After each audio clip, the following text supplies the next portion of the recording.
Welcome to the People Who Read People podcast with me, Zach Elwood. This is a podcast about better understanding ourselves and better understanding others. You can learn more about it at behavior-podcast.com. On this episode, I talked to Brian Dunning, who you might call a professional skeptic. His work examines beliefs in pseudoscience and conspiracy theories, and just bad perceptions of things in general, and promotes critical thinking and skepticism. He's the creator of the podcast Skeptoid, which has been running for a long time, since 2006. You can find that at skeptoid.com. He's also the author of several books and the creator of several documentaries. I'd heard of the Skeptoid podcast in the past, but I'd never listened to it. Recently, I stumbled across an episode he did about the Aaron Brockovich case, and how the true story there was very different than what was depicted in the movie and what most people perceive about the case. This actually had a connection to the depolarization book that I'm working on, as I was writing a section about conspiracies and bad actions by corporations and governments, and about how often our perceptions of these kinds of things are far more dramatic and exciting than the reality of them. Anyway, once I heard Brian's podcast on the Aaron Brockovich topic, I started looking at more of his work, and I wanted to talk to him about human gullibility. Why do we so easily believe things, even quite outlandish things?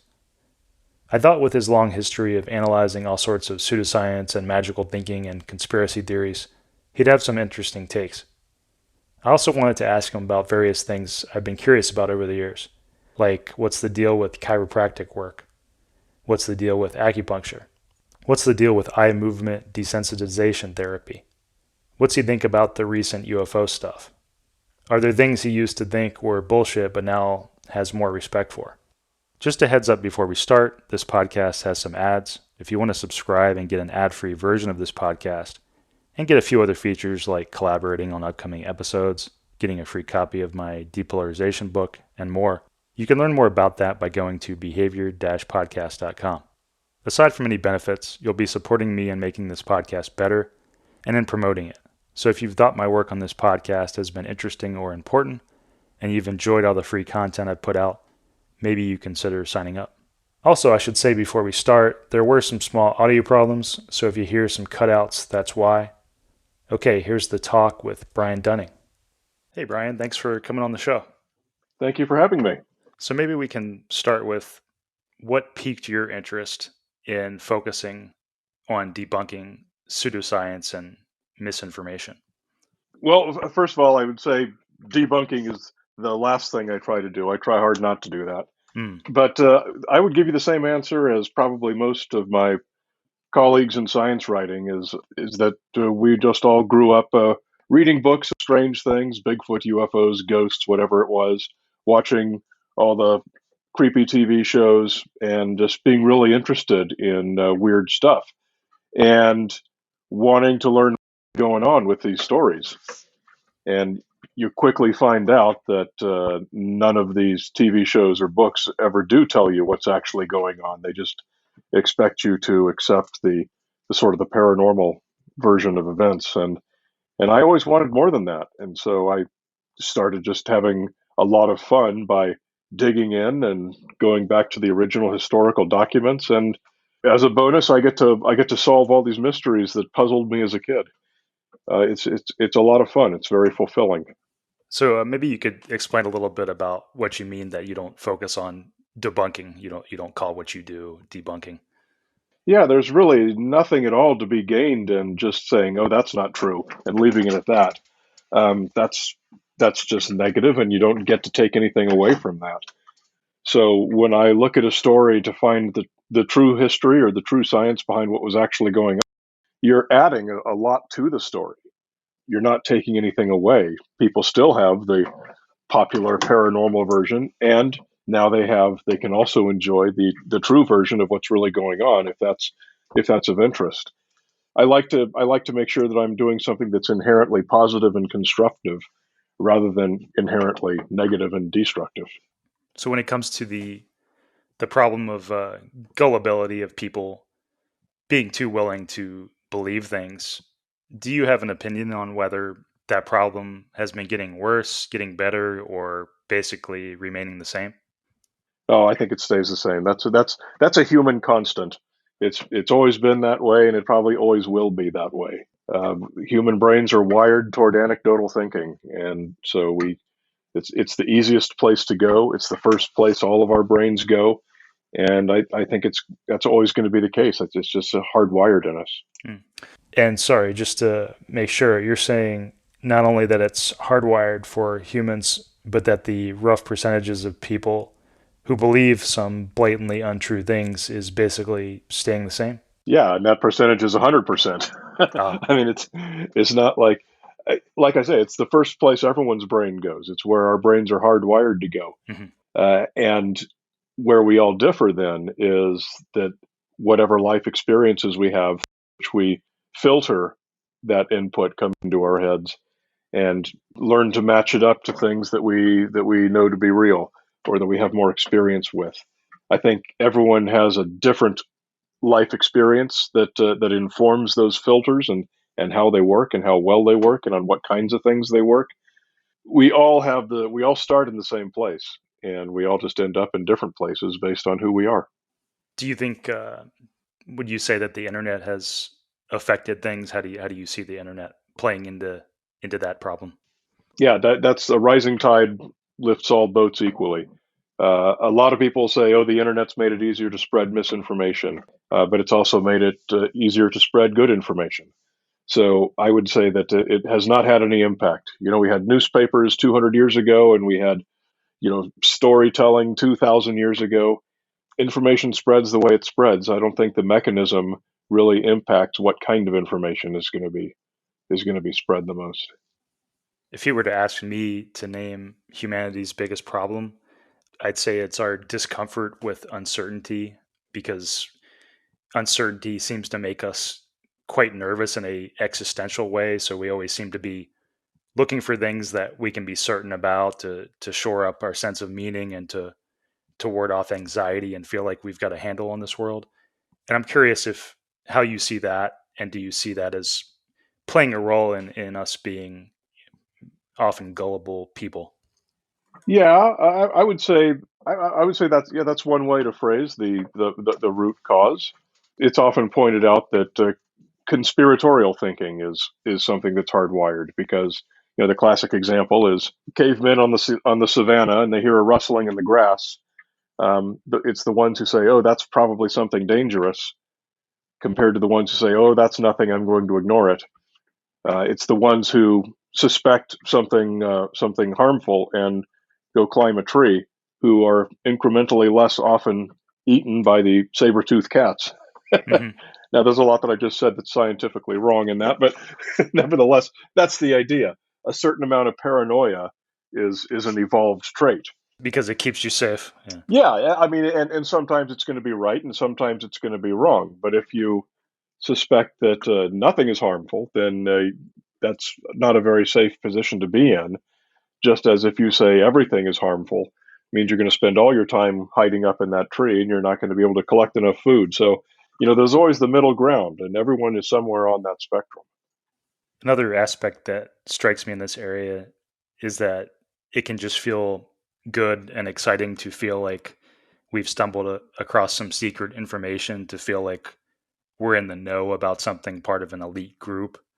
And yeah, I'm curious if you have thoughts on that. Do you see that playing a big role in various beliefs and things? For sure, yeah, I've talked on that subject quite extensively. There's a lot that's appealing about believing that you're part of the elite group that has the secret knowledge. And that's one thing that's attractive at a conscious level to the conspiracy theory crowd. On the one hand, we all have sort of the native instinct to be a little bit paranoid, but it's the people who try to solve that problem by seeking out the elite secret knowledge that they think is going to protect them, make them part of the few rather than part of the many. Not one of the sheeple, but one of the people at the top of the pyramid. That's a very attractive idea at a deeply organic level. Another factor that has struck me about our willingness to believe in various ideas is just the strangeness of life, and how we can rationally perceive our existence as strange and mysterious. And I think that can lend itself to a proclivity to believe bullshit or pseudoscience because we can think things like, well, the world and my existence seem so strange and unlikely. So who's to say this other weird, inexplicable thing couldn't be true? And one way I've seen that play out is, just one of many examples is, talking to somebody who believes something I think is bullshit, and they'll say something like, "Hey, quantum physics shows us things are strange, so you never really know. It could be true." So I'm curious if what your thoughts are on that and the perception of life's strangeness. The perception of life's strangeness. That's I gotta say that's an avenue I've never really gone down before. What's another example of that you see? Well, you've probably seen I think you mentioned this in your critical thinking video in some context, the reference to quantum physics and other experiments showing that the world isn't doesn't abide by the common sense ways we think the world abides by, which can be a way to both promote bullshit but also kind of an excuse to believe in bullshit. It's like, hey, this thing is wacky, so therefore I'll believe in this other wacky thing. Yeah, very much. This is strange, therefore strange things are the norm. Therefore, I can pretty much believe anything I want, and you can't disprove it because there's other things that are strange that you do acknowledge. Right, exactly. It's Yeah, just yeah. it's just not very good. It's just not very good logic. Right, It's right. that's bad logic. With the internet, with the rising of all boats, as you put it, it seems like one factor there with the internet playing a role, or just being present, is that uh, we can easily find evidence for things we want to believe. It's so easy to go online and find someone talking about an idea, no matter what it is, Yeah, in a way that doesn't seem to have existed pre-internet. Like you can find a room full of people online, professing a belief in something that would have been much harder pre-internet. You would have had to hunt down all these people that believe this thing, if that makes sense. I'm curious if you see, yeah. I know you said it probably balances out with the ability to debunk and educate, but I'm curious if you have any thoughts on that. One thing that continually surprises me is when if I'm investigating some, I don't know, any random any random belief or paranormal story or anything really. Uh, and if you go back to the really old literature, and now of course we're able to search really old literature, which we weren't before, you see that there's really nothing new. There is nothing so crazy today that you won't find an analog for from 150 years ago. It continually surprises me, and our ability to search old books has really highlighted that for me. There are books written 200 years ago that you would read, and except for the language was fairly different, but the content you might think it was written yesterday. One example that I always come back to was when I first started the podcast. The Secret was really big. The book and movie by Rhonda Byrne, The Right. Secret. Well, Yeah. that was nothing new at all. That was word for word rehashed from what was called the New Thought movement 100 years ago. And that goes back to mysticism from 100 years before that. And I'm sure it goes back 1,000 years. It's just these concepts are just so timeless, but most people don't know that. So you can bring it up, and Rehash people them. think Yeah. you're inventing something new and marvelous. It's really quite extraordinary. The secret thing, yeah, is really interesting. I actually worked on I have a video film degree, so I actually worked on a knockoff, cheaper version of The Secret called The Answer to Absolutely Everything. Oh, But yeah, the whole concept of basically like the magical thinking of like we can influence the world with our thoughts, that it makes sense that would have a long history, because that's kind of like the basic magical thinking wish. We can affect the world just by thinking about it. Yeah. yeah, yeah.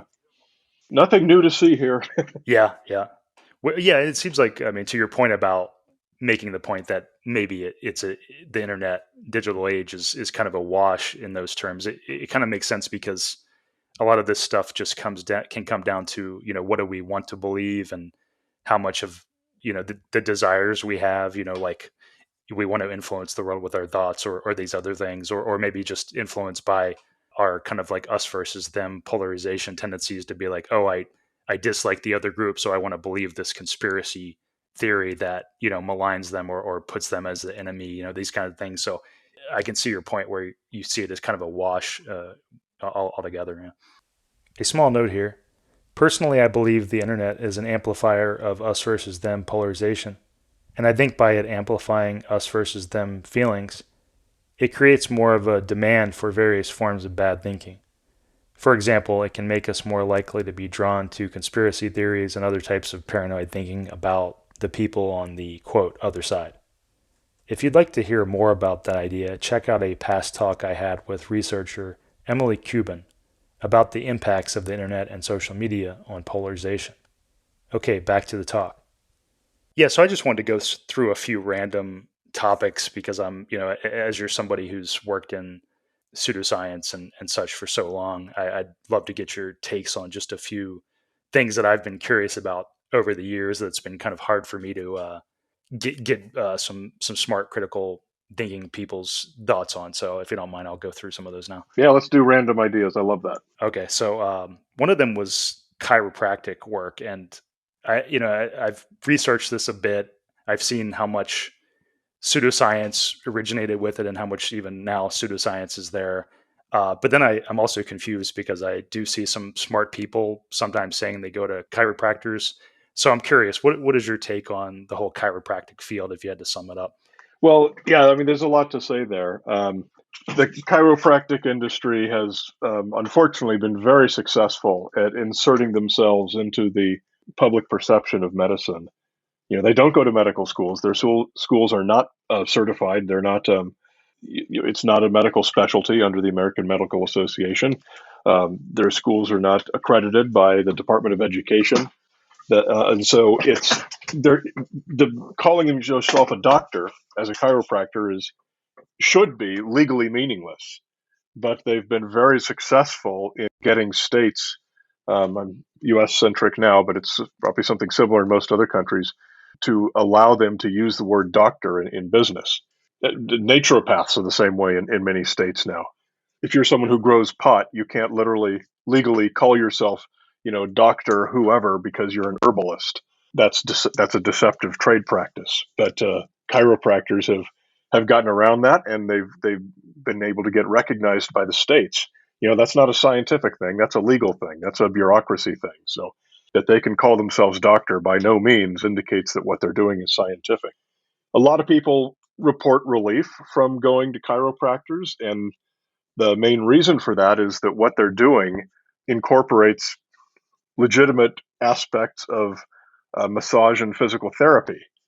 The difference is they're not providing it legally because you have to be a physical therapist to provide physical therapy. You have to be certified in massage to give a massage legally, except certain kinds of massages, but we're not talking about those. There's some legitimacy toward what the better chiropractors are doing. The thing is, they're just wrong about the mechanism. It's got nothing to do with, popping the little bubbles of synovial fluid and making the cracking sounds. It's basically stretching and massaging the muscles around it, and there's nothing wrong with that. So I would say just go to a physical therapist, go to a DPT, a CPT, someone who is trained to do that legally. And one thing that you'll see that really supports what I'm saying is that many chiropractors have some sort of a certified physical therapist on staff. Unfortunately, many of them do this so that they can bill against that person's insurance and accept insurance for providing chiropractic services. So that's something that FDA and not the FDA, the FTC has not been very successful at dealing with. I think it's just too enormous a problem in its scope to ever be possible to deal with these people one by one. But I mean, the fact is, chiropractic, for everything that differentiates chiropractic from physical therapy, is 100% bullshit. There is no what's the term? The innate intelligence, which is their word for chi, the energy that they believe flows through your body and is hampered by these blockages in the spine that they say they're fixing by basically doing a knuckle crack on your spine. That's just straight up false pseudoscience. There is no such thing as a mystical energy field flowing through your body that is the root cause of all disease. You see chiropractors will do all kinds of things, illnesses. Some treat cancer. Some treat all kinds of childhood diseases when there's no conceivable plausibility behind that. So there's a small segment of the chiropractic. It's probably, I shouldn't say small. It's probably a larger than 50% segment of chiropractic that does provide useful care. But what they're providing, they're not licensed to provide, and you can go to a licensed provider legally. So I see no reason to go to a chiropractor. What are your thoughts on acupuncture? And acupuncture, obviously, we hear a lot about how it seems to work, and insurance covers it and such. But obviously, it's hard to imagine. We don't know how it works, so I'm curious to get your take on that. Well, I mean, the science is pretty solid on that. There's been a lot of randomized controlled trials on acupuncture, and it fails completely every time. Oh, okay. People don't know whether they're, you can do the sham acupuncture with these little sleeves where it just pricks the skin or makes you can't tell if the needle actually went into you or not. And so, doing these tests, it turns out that there's no difference in the relief that people report. It doesn't matter where you put the needles. Really, nothing. It doesn't matter even if the needles go in. And we can learn all of this through testing, which has been done. So when you look at the scientific literature, it's clear that acupuncture does not work. Now, does that mean that people don't get any relief from it? Well, no, they do, because it's a very powerful placebo. Actually sticking a needle in someone is a pretty dramatic intervention. And so it's going to have as strong a placebo effect as anything. What's important to know, though, is it doesn't matter if you're actually putting the needle in or where you put the needle in. This is just people's brains saying, hey, something dramatic is happening to me right now, so I'm going to feel relief from my pain or my fatigue or nausea or whatever it is that you're taking it for. So it's interesting. It's a great case study in how and why placebos work, and it's the best example. But I certainly wouldn't use it if you're trying to actually solve something. Yeah, the placebo effect. I mean, that probably accounts for so much of, including some of the chiropractic work. I'd imagine, especially on the more pseudosciency and spiritual side of the chiropractic work. And yeah, I could see that. I could see that playing a role in so much of probably a good amount of the things you've talked about in your podcast and such. Yeah, that's acupuncture is definitely one of the standards in the field of science versus pseudoscience. Why do you think? Is it still true that some insurances will pay for acupuncture? Do you know much about that? Sure. Yeah. You got to keep in mind that these things are not, these are bureaucratic decisions. These are not science decisions. Mm-hmm. And if there is sufficient consumer demand, then insurance companies will sell that product. It's not a science question. It's purely a legal and bureaucracy question. Do you think theoretically, even if they knew it was a placebo effect, do you think insurance companies have a motivation to cover things even if they know that, hey, it's working, but it's working through the placebo effect? Well, I don't want to get too far into how insurance law works because that is not an area of expertise of mine. Right. So I wouldn't want to speak out of place. But I mean, Gotcha. I can tell you the general overview. But getting into the nitty gritty beyond that would be above my pay grade. I understand. Speaking of placebo, this is probably a similar question. I don't know if you've researched eye movement therapy, which I sometimes hear about, and it strikes me as one of these similar things where basically eye movement therapy is for people listening is they do this thing where they have you revisit painful memories and traumas, and they do this thing where they have you move your eyes in a certain way while you do that. And people have reported that it's helpful, but in my opinion, from what I know of it, it's similar to a lot of things where just the fact that you're working on trying to help yourself mentally and get over something traumatic, it is in itself helpful no matter what that is. So I think that to me that helps account for why some of that and some other things in that area, similar kind of psychological treatments would have an effect just by the mere fact of you trying to do something about your trauma and your pain. Yeah, what you're talking about is called EMDR. Yeah. And I had exactly the same reaction as you did when I first heard about it. I mean, my default was, oh, that sounds like nonsense. But It just so happens my wife is a mental health therapist, and we were married while she was going all through school and everything. And when they did their unit on EMDR, it's something that they all did to each other. And no, it is a very real thing. I don't know if there's anything special about the eyes, or if you could be just as easily doing something with your hands or your toes or jumping up and down. But the EMDR gets you to consciously focus on one thing, which makes it easier for you to deal with the traumatic memory. I remember she talked about one particular case study in her class as the professor was doing EMDR on this person. This was a young woman who had witnessed something extremely, extremely horrible. You don't need the details, but it was an infant being killed in a very violent and graphic manner. And this poor woman was just tormented by this memory. And using EMDR was the only time she was able to talk about it and describe what happened. And you do that with enough repetition, and then finally you're able to just deal with it. And then it becomes something that you can talk about normally without having to do the EMDR. They're doing the same thing with is it LSD now? Mm-hmm. I'm not sure where this is in being approved, but they're giving people LSD, small doses of LSD. I think it's LSD. It could be ecstasy. I don't know. Mushrooms maybe too, yeah. A small note here.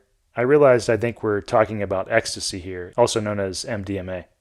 There is research that's been done involving taking MDMA while revisiting past traumas. They're doing research with hallucinogenics and ketamine and such on anxiety and depression, but I'm not sure that involves revisiting past traumas and such. But I confess I don't know much about all that. Back to the talk. But it puts them in a state where they're able to talk about these things, and you're able to do the repetition and talk about it and get it out. And it gets to the point where it's no longer a traumatic memory for you to retrieve and discuss. So, yeah, it's a very powerful tool, which came as a surprise to me. Yeah, I'd like to read up on that more, because I'd imagine. I mean, my own theory would be that just by revisiting it, you're helping yourself. And I'd be curious if anyone's done studies of doing another body part or doing anything and doing the same thing and seeing the effect. But yeah, that's interesting to know that you've got some respect for it, and there's good writings about it and such. I don't think I've done an episode of my show on that, but it's one of those things where I love it when my default assumption about what the conclusion is probably going to be, I love it when that turns out to be completely wrong. Mm-hmm. And that's one case. And I'm curious, maybe this is a good segue. Are there things that you used to think were pseudoscience, or initially thought were pseudoscience or bullshit, and then later you gained more respect for them? Or are there instances of that come to mind?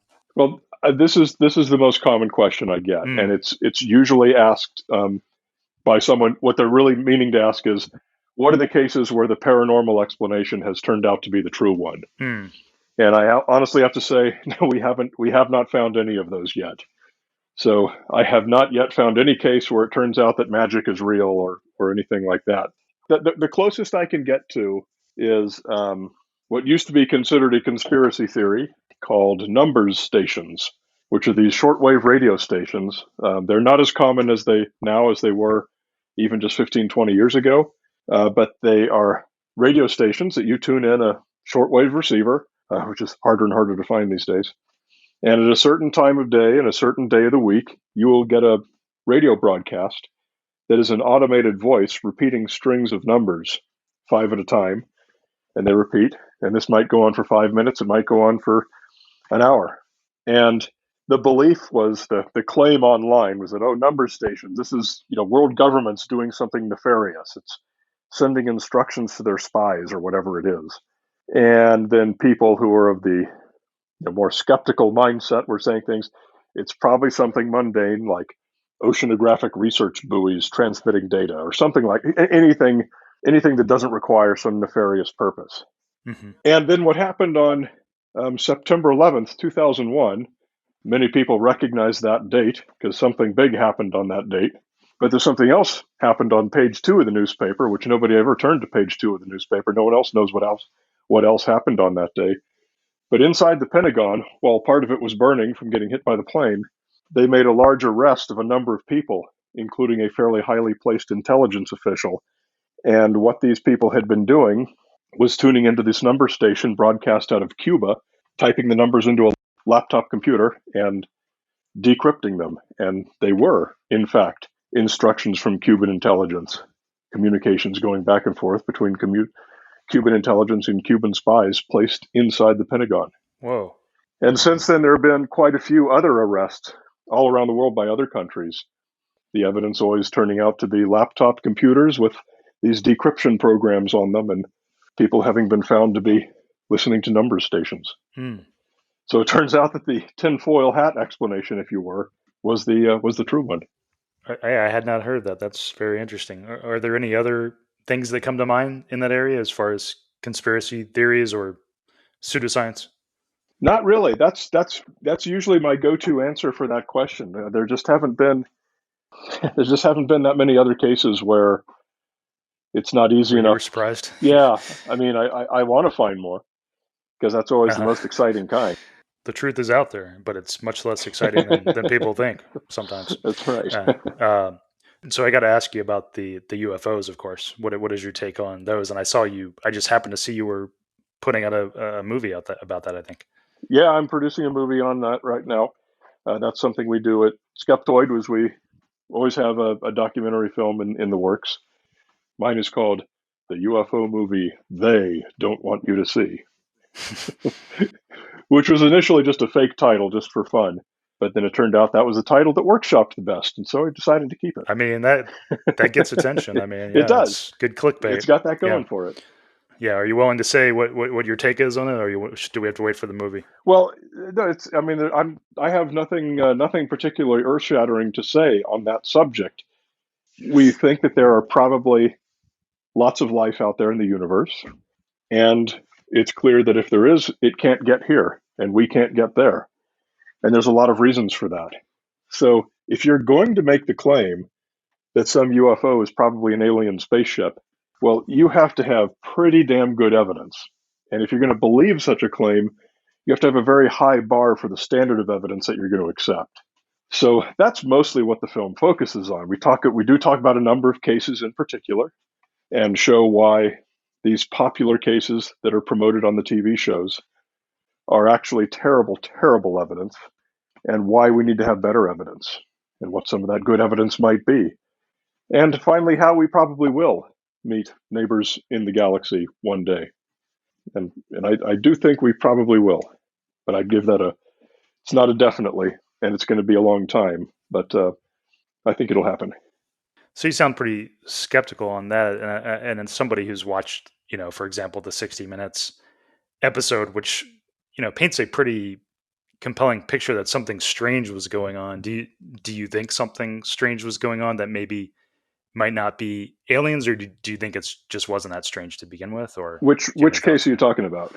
So there was the videos of the aircraft that were caught on, the Navy videos, and also the eyewitness of the people who said that they were flying around the Pacific and they would see like UFO aircraft almost every day out there, and and that those are the people that talked on 60 Minutes about it, the two Air Force people. Just a correction here, I meant to say the Atlantic Ocean, not the Pacific Ocean. Yeah, I remember that. I remember the science writing community just kind of just erupting in horror over that CNN was incredibly credulous and just gave essentially an unchallenged platform to... Oh, you mean the 60 Minutes episode? Yeah. 60 Minutes, yeah. Basically gave an unchallenged platform to the advocates for alien visitation. So yeah, there's nothing at all interesting in those Navy videos. There's very widely available explanations of what you're actually seeing and what's actually going on in those, but nobody ever gives those any attention because they're not headlines. And we do talk about that in my film also. We do go through all the Navy videos, 4 of them actually, and show exactly what you're really seeing and how we know that.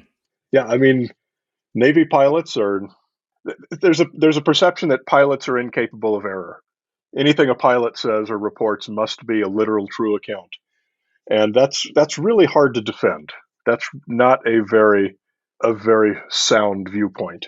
Because you can ask any pilot, are pilots always inerrant and incapable of making mistakes? And they will say, no, we're as human as anyone else, and we make mistakes every day, just like every person does. You've got cases of Navy pilots landing at the wrong airport. Right. I mean, they can certainly be mistaken about things that have nothing to do with their training or any particular skills they might have with the knowledge of the systems of their aircraft. Yeah, I guess that one really stood out, I guess, because it was two people from, doing the same missions who were willing to say they saw them multiple times. But yeah, it's interesting to get your take. I was curious how skeptical you were. The star of those shows is mylar balloons from cruise ships. Mm. Cruise ships leave a trail of mylar balloons wherever they go. They're metallic and they do have radar signatures.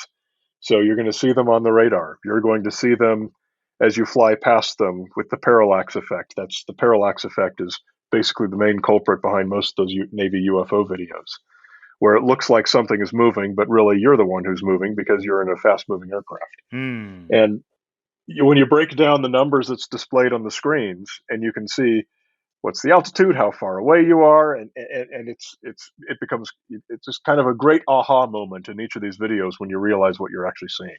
And that goes back to what I'm talking about, where the process is to learn something new. It's not just to simply say, "Oh, that's fake. I don't think that's a spaceship." La di da. Leave it at that.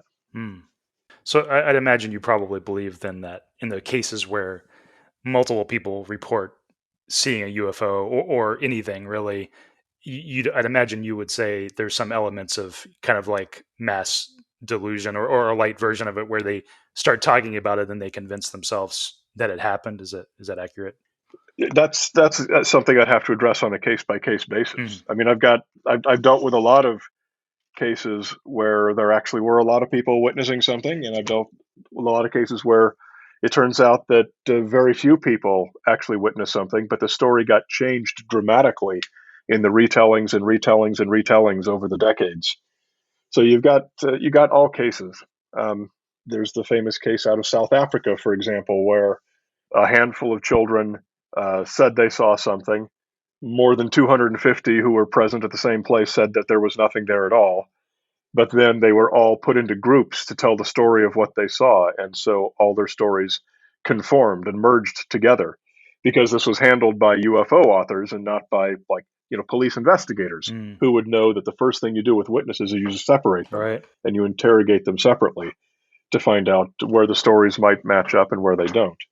Well, of course, the UFO authors are very much motivated to do the exact opposite of that. They want all the kids to have the same story, and they were successful in getting about a fifth of the kids to some version of events that was, a lot different in how it was finally published than compared to what the kids said on the first few days. These cases are fascinating to learn from. Why did the story change so much? How did it change? How do we prevent this from happening again in the future? Mm-hmm. Um, the answer is to not have UFO authors involved in the investigation. Right. It really pays to Um, be skeptical and to realize how fallible we are. And yeah, that's the whole social aspect of, telling a story makes us more likely to believe a story and all these kinds of things. Yeah. And maybe a good place to end on, would you like to share about what you're working on these days? yeah, well, of course, my main podcast, Skeptoid, is what I'm best known for. That's at skeptoid.com. And the UFO movie I'm working on is at the UFO.movie. There's little clips from it and everything that's on that website. I didn't even know .movie was a website, but it is. The UFO.movie. Check that out. Nice URL. Yeah. I know. Looking forward to that. It's really good. I'm super stoked with it. Yeah. Looking forward to watching that. Okay. Thanks a lot, Brian. This has been great. And thanks for your time. Yeah, thank you. It's fun for me too. That was Brian Dunning, creator of the Skeptoid podcast and assorted other books and videos and projects aimed at promoting skepticism and critical thinking. His site is at skeptoid.com. If you enjoyed this episode, there are some related episodes of mine in the library that you might enjoy. I have an episode where I talk to a physicist about free will and what it's like to live life without believing in free will. You might say that not believing in free will is maybe the ultimate skepticism one can have about the world, so I saw that as a bit related. I have an episode where I talk to Kirk Schneider, an existential psychologist and therapist. One thing we talk about is the strangeness of life and its connection to existentialist thought. I also have a piece I wrote about the strangeness of life, which you can find by searching for Zach Elwood, Strangeness of Life. That's on medium.com. I have an episode where I talk to Stephen Heine about our desire for meaning and how when we lose meaning in one area, we can feel the pressure to defend meaning or create meaning in other areas. This is related to the idea that our belief in strange, unlikely things can sometimes be a way for us to give ourselves meaning. In general, I think a lot of my work on polarization is about being skeptical of narratives about the other political group that may be common in our political group. I think embracing humility and skepticism about the various narratives floating around us is an important part of combating us versus them polarization. To get links to some of the resources mentioned in this talk, or related to this talk, go to the post for this episode on my site, behavior-podcast.com. Thanks for listening. Music by Small Skies.